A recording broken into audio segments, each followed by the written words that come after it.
તો વડોદરાની નવરચના સ્કૂલને ફરી એકવાર બોમ્બથી ઉડાવી દેવાની ધમકી મળી। સમા વિસ્તારમાં આવેલી નવરચના સ્કૂલ કે જેના ધમકીભર્યો ઈમેલ મળ્યો છે। સતત બીજી વખત ધમકીભર્યા મેલ મળતા શાળામાં દોડધામ મચી। અજાણ્યા શખ્સે મેલ પર ધમકી આપતા પોલીસને જાણ કરવામાં આવી। પોલીસ, બોમ્બ સ્ક્વોડ, ડોગ સ્ક્વોડની ટીમ ઘટના સ્થળે દોડી ગઈ અને પોલીસની ટીમે શાળામાં તપાસ પણ શરૂ કરી। હજુ સુધી કોઈ શંકાસ્પદ વસ્તુ શાળામાંથી નથી મળી આવી।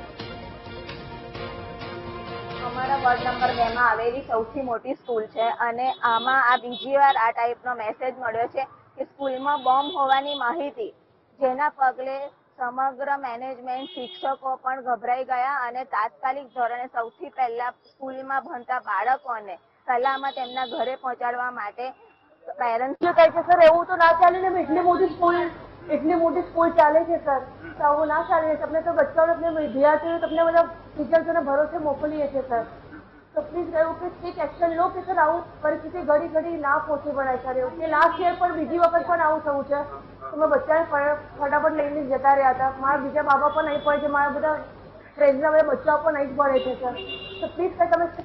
તો અમે દોડતા આવ્યા અને સ્કૂલમાંથી બાળકને લઈને અત્યારે રિટર્ન જઈ રહ્યા છીએ।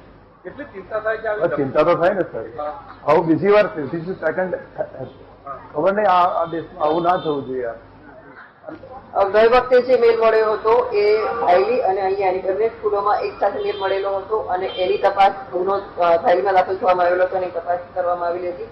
હાલમાં જે આવેલો છે એ અલગ છે અને એની પણ અમે તપાસ કરી રહ્યા છીએ।